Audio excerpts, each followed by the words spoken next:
Halo saudara-saudara yang terkasih dalam Kristus, bertemu lagi di Summary Daily Bible School. Dan summary kali ini kita akan menjelaskan tentang arti feast. Jadi sebelum kita mengerti apa itu feast, marilah kita jangan bahas dulu bahwa itu sudah dipakukan atau itu tidak dipakukan. Bagaimana kita mau tahu itu udah dipakukan atau belum dipakukan kalau artinya saja kita nggak tahu.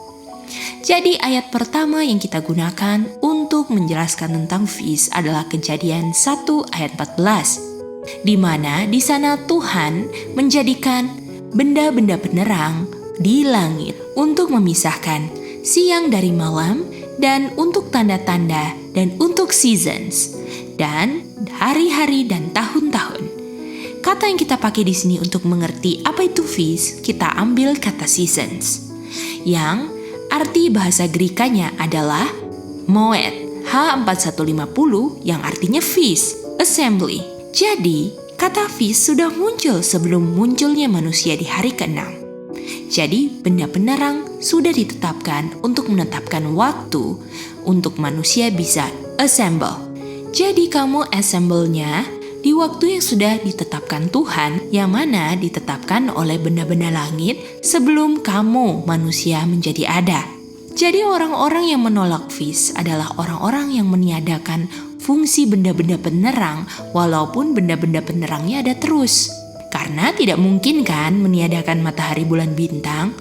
Dan cara lain untuk meniadakan fungsinya adalah untuk menambahkan fungsi yang tidaklah menjadi fungsinya. Yaitu contohnya di Ezekiel 8 ayat 16, di mana matahari malah disembah. Ataupun seperti bulan digunakan untuk menjadi patokan untuk menghitung hari ke-7 yaitu hari Sabat.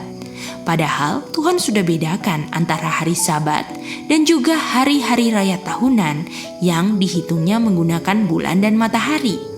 Makanya di Levitikus 23 ayat 2 dan 3, Tuhan berkata, inilah hari-hari rayaku. Dan di ayat 3, Tuhan bedakan bahwa salah satu hari rayanya adalah hari Sabat. Dan di ayat 4, these are my feasts, yang diproklaim melalui season. Yang mana di Mazmur 104 ayat 19 dikatakan untuk proclaim season itu menggunakan bulan. Jadi bulan itu bukan untuk menghitung hari Sabat hari ke-7, tetapi untuk menghitung musim dari perayaan-perayaan feast tahunan. Karena hari Sabat hari ke-7 itu ditentukan oleh matahari, bukan bulan. Jadi kesimpulan di sini, benda yang menentukan feast itu sudah ada. Jadi kita sudah bisa tahu kapan gather together-nya. Jadi waktu hari ke-7, Adam dan Hawa menggunakan benda-benda penerang untuk bisa assemble di appointed time. Jadi kalau zaman dahulu, kalendernya adalah mau lihat tanggal atau musim apa ya lihat langit. Dan Adam dan Hawa waktu diciptakan itu sebagai orang yang sudah dewasa, bukan bayi lagi. Jadi programnya sudah lengkap, pengertiannya lengkap sebagai orang dewasa. Jadi Adam dan Hawa sangat mengerti fungsi dari benda penerang tersebut. Jadi walaupun mereka tidak ada pengalaman karena baru diciptakan, tetapi mereka bisa menggunakan reason berdasarkan bahan yang sudah ada. Dan kalau kita bilang tentang sacrifice, itu adalah hasil dosa. Jadi Adam dan Hawa itu sudah ada dan mereka sudah tahu tentang appointed time dari benda-benda penerang, lalu masuk dosa sehingga baru masuklah sacrifice. Jadi kita tidak bisa terima kalau dibilang feast itu baru ditambahkan saat di Sinai. Artinya selama sebelum Sinai, buat apa matahari, bulan, bintang? Apakah cuma untuk menerangi bumi?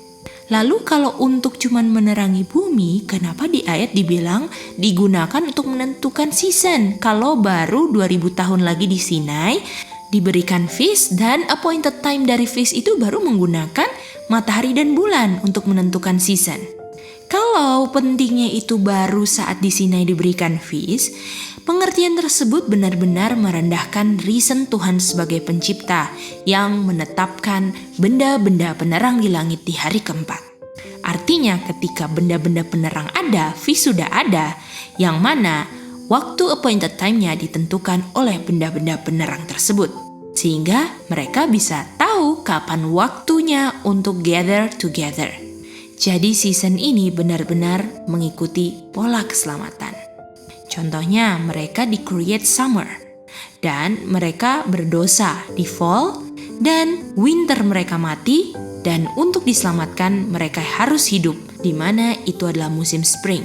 Jadi visi itu apa sih? Season, assemble, festival, fix atau appointed time yang ditetapkan oleh benda penerang bumi untuk assemble.